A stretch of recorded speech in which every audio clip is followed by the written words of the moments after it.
एक बार की बात है, एक युवक महात्मा बुद्ध के पास आता है और उनसे कहता है, हे तथागत, क्या आप मेरे एक प्रश्न का उत्तर देंगे?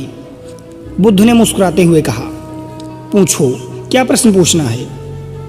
इसके बाद युवक ने कहा, हे महात्मन, मेरी उम्र अभी बहुत अधिक नहीं है, लेकिन मैं बहुत दुखी और परेशान रहता हूँ। मैं आपसे यह जानना चाहता हूँ कि मेरे जीवन में अभी से इतने दुख हैं, मेरा शेष जीवन कैसा होगा? क्या मेरे जीवन में दुखों की वृद्धि होती रहेगी या इन दुखों से छुटकारा पाने का कोई मार्ग है? यदि है तो कृपया कर बताएं। बुद्ध मुस्कुराते हुए बोले, तुम्हारे दुख हैं कहाँ? मुझे तो कहीं नजर नहीं आ रहे। यह सुनकर युवक बोला, हे बुद्ध, दुख तो मेरे भीतर हैं, वो आपको कैसे दिखाई दे सकते हैं?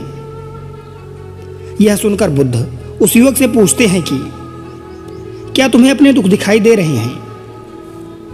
वो युवक कहता है, हाँ बुद्ध, मुझे मेरे दुख दिखाई देते हैं। वो युवक कहता है, तब बुद्ध ने पूछा, इन दुखों का मूल क्या है? बुद्ध और उस व्यक्ति में चर्चा चल ही रही होती है कि तभी एक भिक्षु एक साल ओढ़कर वहां आता है और बुद्ध के कान में कुछ कहता है। इसके उपरांत बुद्ध उस युवक से कहते हैं कि चलो, तुम्हें आज इस जीवन का सत्य दिखाता हूँ, परंतु जिस जगह मैं तुम्हें लेकर चलूँगा वहाँ तुम्हें कुछ बोलना नहीं है। धैर्य और शांति के साथ चुपचाप सारी बातों को सुनते रहना है। इसके बाद स्वतः ही तुम्हें तुम्हारे प्रश्नों के उत्तर मिल जाएंगे। यह सुनकर वह युवक बुद्ध के पीछे पीछे चलने लगा। कुछ देर चलने पर तथागत बुद्ध एक घर में प्रवेश करते हैं। घर में प्रवेश करने के बाद युवक देखता है कि वहाँ पर बहुत सारे लोग इकट्ठे हैं और बीच में चारपाई पर एक वृद्ध व्यक्ति लेटा है। बुद्ध को देखकर सभी ने उनके लिए राह बनाई और बुद्ध उस वृद्ध की चारपाई पर जाकर बैठ जाते हैं। पास में वो युवक भी बैठ जाता है।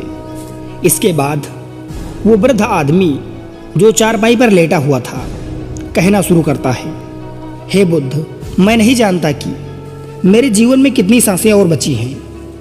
पता नहीं कब मेरी मृत्यु हो जाए, परंतु हे बुद्ध, मैं मरने से पहले अपने कुछ सवालों के जवाब चाहता हूँ।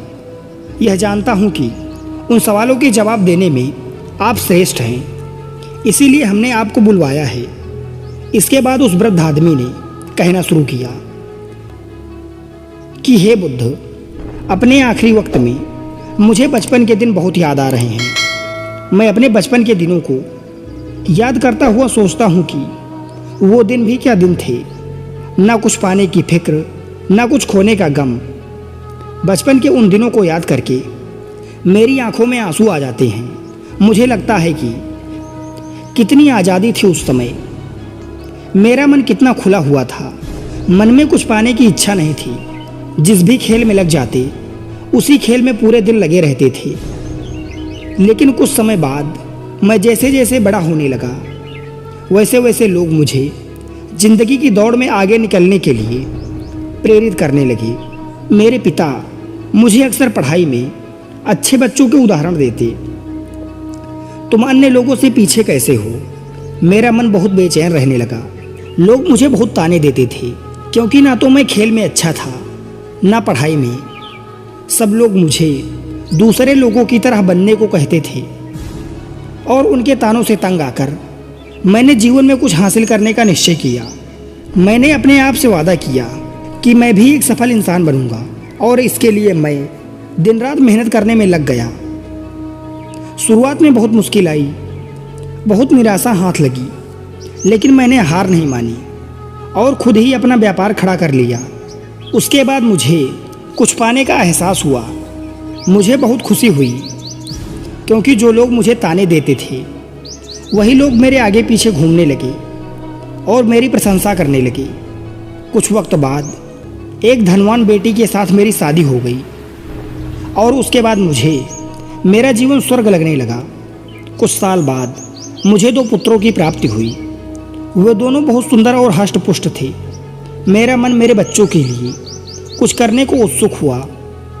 मैं और भी ज़्यादा धन कमाने में लग गया और जल्द ही मैं अपने नगर का सबसे धनी व्यापारी बन गया।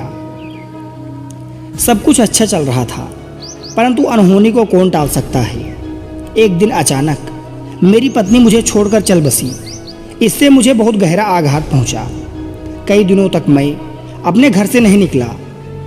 मेरे बेटे मुझे सहारा देते थे कि पिताजी, माताजी तो नहीं रही, जो हो चुका वो वापस नहीं आ सकता, लेकिन हम दोनों भाई आपका साथ हमेशा देंगे, आपकी हमेशा सेवा करेंगे।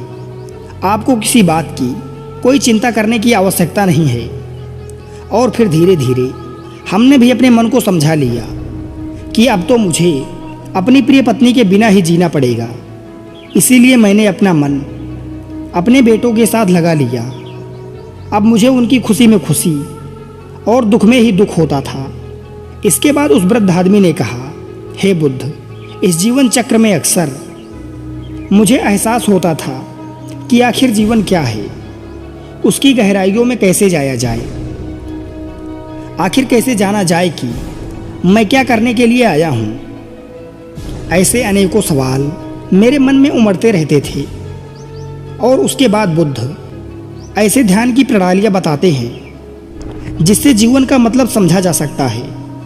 लेकिन मैं हमेशा सोचता रहता था कि पहले जीवन में सारे दुखों को दूर कर लेता हूँ और उसके बाद ध्यान में अपना मन लगाऊंगा। और यही सोचकर मैं प्रतिदिन ध्यान नहीं कर पाता था। धीरे धीरे वक्त बीतता रहा और आखिर में उम्र ढलने के बाद मैं बीमार पड़ गया। वैसे मेरे जीवन में कोई कमी नहीं रही। मेरे बेटों ने मेरा साथ दिया। मैंने अपने जीवन में बहुत सी उपलब्धियां हासिल की।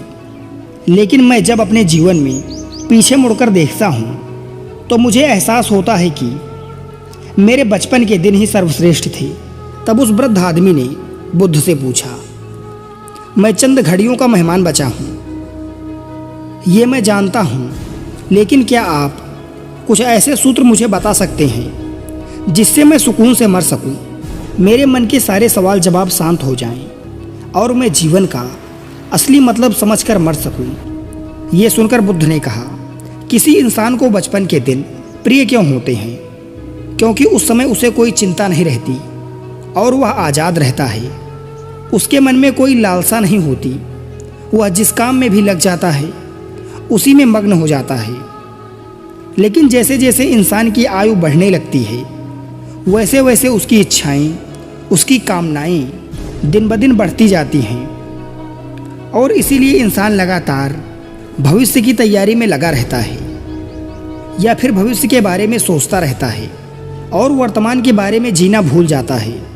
इसीलिए अगर हम किसी छोटे बच्चे को देखें तो उसका कोई भविष्य या अतीत नहीं होता, उसके लिए बस वर्तमान होता है।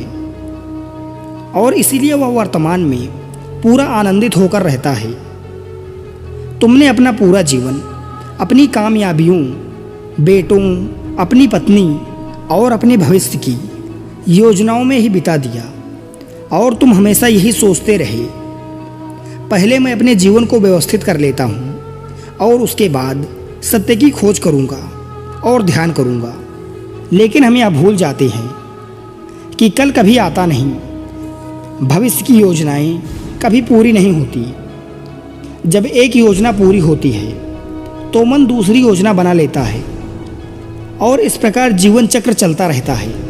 और अब आखिरी समय जब तुम मृत्युशैया पर लेटे हो तब तुम्हें एहसास हो रहा है कि मैंने जीवन में कुछ भी हासिल नहीं किया। अब तुम्हें लग रहा है कि तुमने जो किया उसमें से तुम एक सुई भी अपने साथ नहीं ले जा सकते। अगर यही बात तुम उस वक्त समझ लेते, मृत्यु कभी निश्चित होकर नहीं आती, वो तो कभी भी आ सकती है। अगर ये बात उस वक्त तुम्हारा मन समझ लेता तो तुम उसी वक्त ध्यान और सत्य की खोज में लग जाते। तुम कोई ऐसी चीज़ खोजने की कोशिश करते जो साथ जा सके, जो तुम्हें परिपूर्णता से मरने का मार्ग दिखा सके। उस वृद्ध आदमी ने हाथ जोड़कर कहा कि हे बुद्ध, ये तो मैं जानता हूँ कि मुझसे गलतियाँ हुई है। मैंने अपने जीवन को सार्थक रूप से नहीं जिया और इस बात का मुझे बहुत गहरे से एहसास हो गया है। लेकिन मैं आपसे फिर से वही सूत्र जानना चाहता हूँ कि क्या मैं अभी परिपूर्णता के साथ नहीं मर सकता? क्या मुझे सत्य की कोई झलक नहीं मिल सकती? ये सुनकर बुद्ध ने उस आदमी का हाथ सहलाते हुए कहा कि अब तो एक ही सूत्र समझने लायक रह जाता है, और वो सूत्र ये है कि तुमने जीवन में जो कुछ भी पाया या जो कुछ भी खोया, उसे सब कुछ यहीं छोड़कर चले जाओ और उसे अपने मन के साथ जोड़कर मत ले जाओ।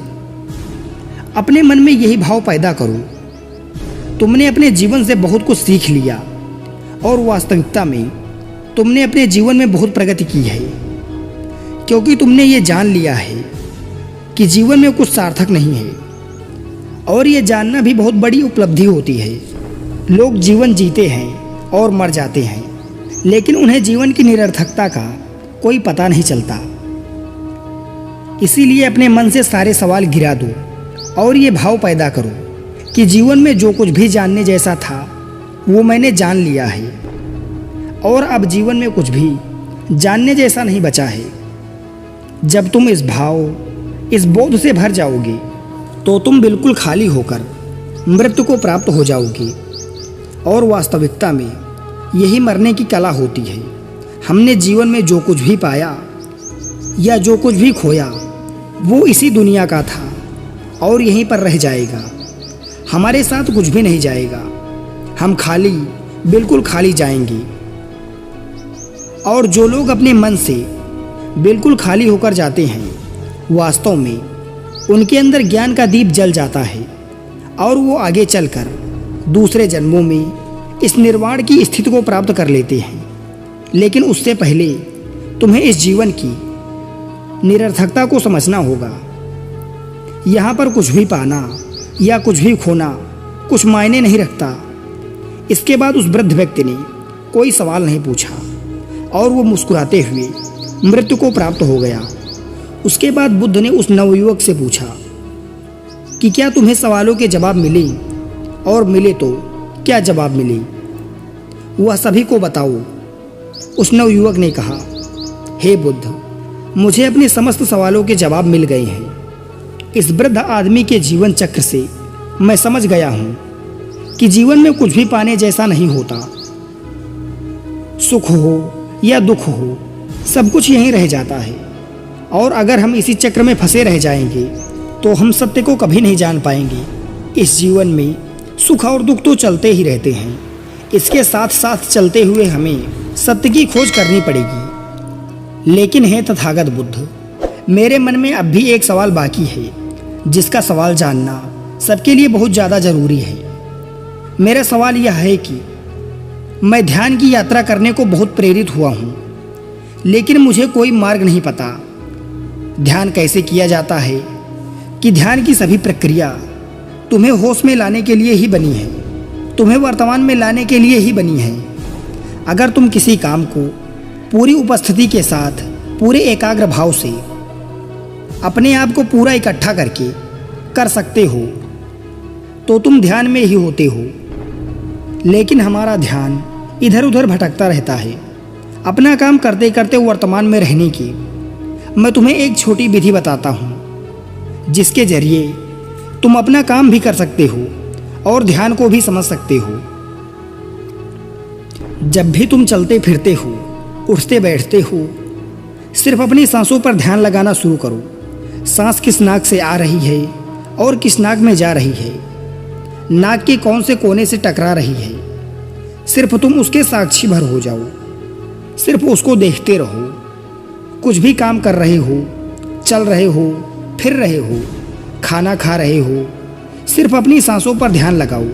और ये करते हुए महसूस होगा कि तुम्हारा दिमाग, तुम्हारा विचार तुम्हें ध्यान करते वक्त इधर उधर ले जाते हैं। थोड़ी देर बाद तुम्हें फिर से होश आएगा कि तुम्हें अपनी सांसों पर ध्यान लगाना है, और तुम्हारा ध्यान फिर से सांसों पर टिक जाएगा। और धीरे धीरे जब तुम अपने विचारों को देखने लगोगे तो तुम पाओगे कि विचार विलीन होने लगे हैं। तुम्हारे अंदर एक खाली मैदान बचा हुआ है। सारे सवाल जवाब विलीन हो चुके हैं। इसके बाद बुद्ध ने कहा, सांसें जो होती हैं वर्तमान में चलती हैं, ना ही वो भविष्य में चलती हैं और ना ही अतीत में चलती हैं। वो वर्तमान होता है, वही वर्तमान स्थिति होती है। और जब तुम अपनी सांसों से जुड़ जाते हो तो तुम वर्तमान में ध्यान लगाना सीख जाते हो, क्योंकि सांसें जिन पर तुम ध्यान लगाते हो वो वर्तमान में चल रही होती हैं। इसके बाद धीरे धीरे कदम दर कदम तुम्हें ध्यान का खुद ही एहसास होने लगेगा। फिर तुम जो भी काम करोगे उसमें तुम्हारा पूरा चित्त लगा होगा। तो शुरुआत वहीं से करो जहां तुम हो, आज से और अभी से। दोस्तों, आशा करते हैं आप इस छोटी सी कहानी से बहुत कुछ सीखे होंगे। धन्यवाद।